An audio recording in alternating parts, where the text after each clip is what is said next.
Good day to all of you joining us today. In our previous session, we embarked on a journey through the expansive domain of operations management, exploring its pivotal role in enhancing value across diverse organizational landscapes. Today, we will delve deeper into a fascinating aspect of this field: the distinction between manufacturing operations and service operations.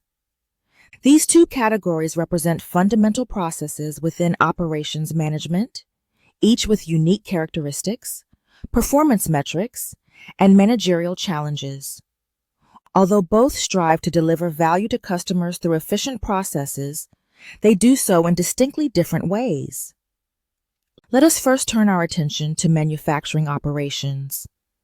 At its core, a manufacturing operation is a transformative process that converts tangible inputs, such as raw materials, parts, and components, into tangible outputs, physical goods. These goods, once produced, can be touched, stored, transported, and inventoried.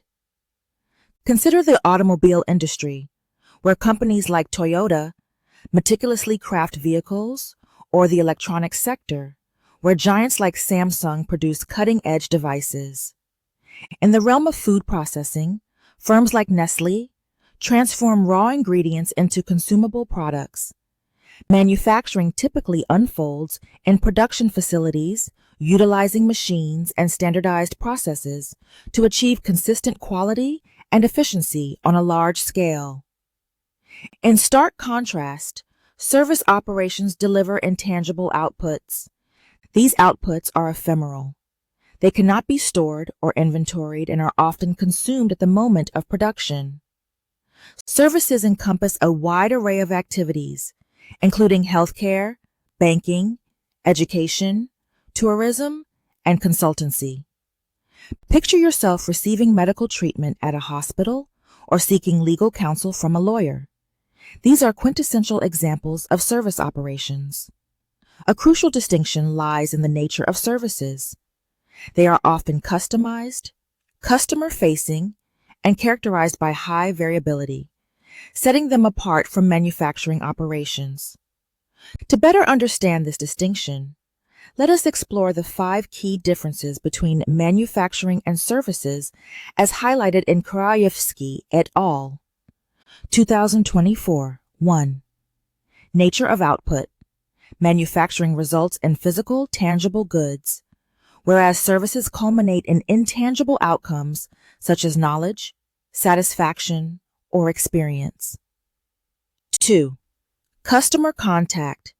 In manufacturing, customer contact tends to be minimal or indirect.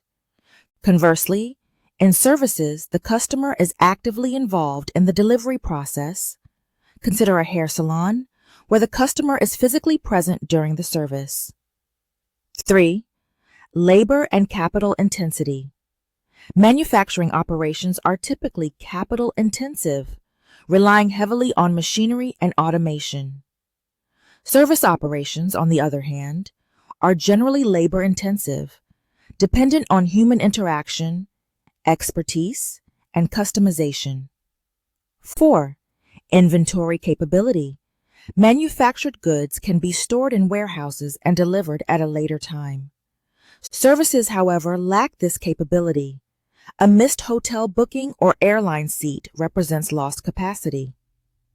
5. Quality measurement.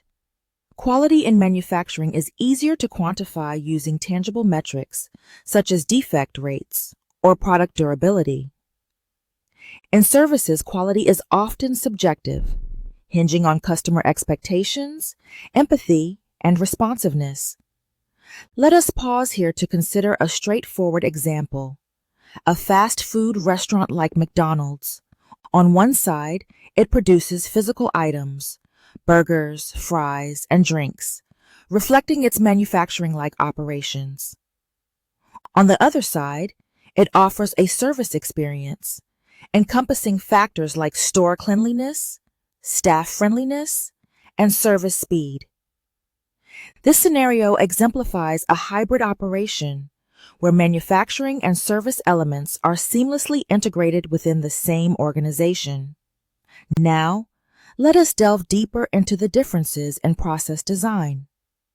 In manufacturing, processes are often crafted for standardization, automation, and high-volume production. Lean manufacturing systems, such as the Toyota Production System or Just-in-Time (JIT), emphasize waste elimination, flow efficiency, and consistent quality.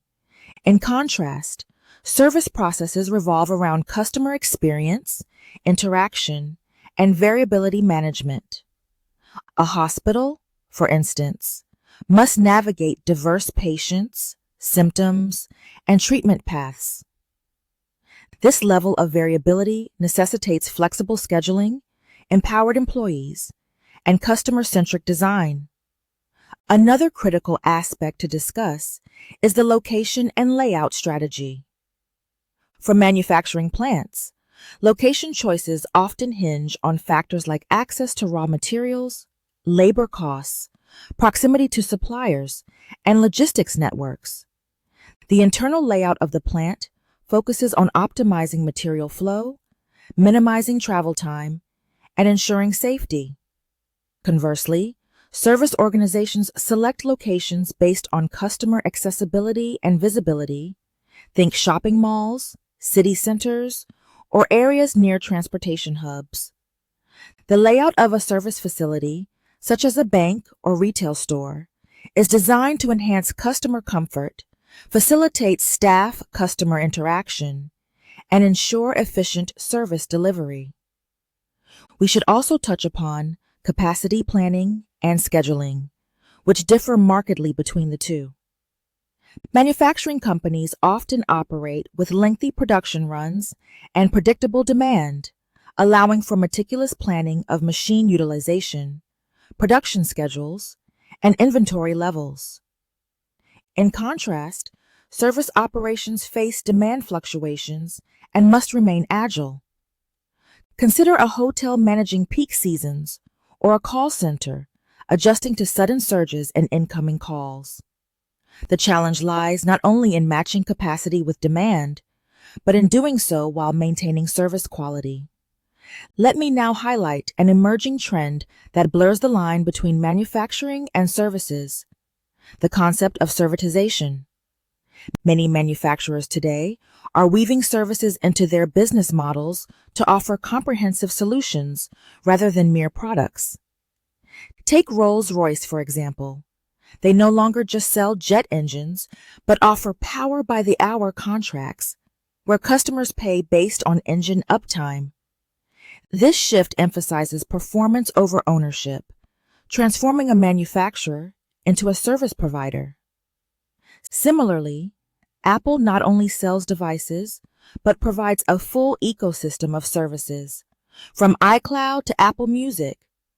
As operations managers, your role will be to grasp the operational logic of both manufacturing and service systems, applying the right principles in the appropriate context. For instance, quality management in a factory might focus on Six Sigma to reduce defects, while in a hospital, it might prioritize patient satisfaction surveys and clinical outcomes. While the tools may differ, the underlying objective remains constant: delivering consistent, reliable, and valuable outcomes to customers. In closing, I wish to underscore the equal importance of both manufacturing and service operations in the contemporary economy. The global supply chain encompasses not only producers of goods, but also a vast array of service providers, from logistics firms to software companies to healthcare institutions. Operations management equips us with the toolkit to design, control, and improve these systems, whether we are crafting smartphones, delivering meals, or overseeing a university. In our next session, we will explore operations strategy, how manufacturing and service firms align their operational capabilities with business goals, and how decisions in operations can shape competitive advantage. Until then, I encourage you to observe the services and products you encounter in your daily life and ponder the behind the scenes efforts that bring them to fruition effectively.